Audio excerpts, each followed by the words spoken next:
Buon pomeriggio e ben ritrovati con il TG Flash di Uno Sicilia. La segreteria generale della UIL Sicilia, Luisella Lionti, afferma che non si può e non si deve morire per lavoro. Tuttavia gli incidenti sul lavoro, spesso non solo incidenti, ma veri e propri omicidi causati dalla mancata adesione alle norme di sicurezza, stanno diventando sempre più frequenti. In riferimento alla morte di Salvatore Eroe ad Avola, la Lionti chiede verità e giustizia. Ha raggiunto il suo compagno Diego Lauria, che la vita l'aveva persa sul colpo dopo l'incidente che li aveva visti coinvolti venerdì scorso lungo la Noto Rosolini in territorio siracusano. Oggi la terribile notizia: anche Larissa Venezia, trentenne originaria di Piazza Armerina, non ce l'ha fatta. I due viaggiavano a bordo di una moto quando si sarebbero scontrati con una Fiat Panda.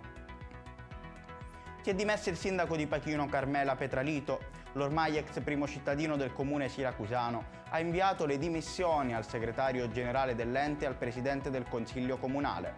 La decisione sarebbe arrivata a seguito di polemiche, attacchi e questioni da parte della maggioranza dei cittadini.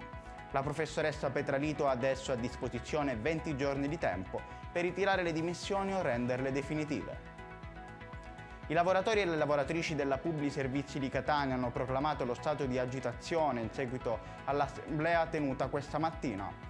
Il rischio che si deve evitare è il licenziamento di 333 persone entro il 31 marzo. Il 17 febbraio scorso la Publi Servizi ha aperto una procedura di licenziamento collettivo per cessazione dell'attività per centinaia di dipendenti dei servizi essenziali della città metropolitana di Catania. Ed è tutto per questa edizione, il prossimo appuntamento sarà questa sera alle ore 20.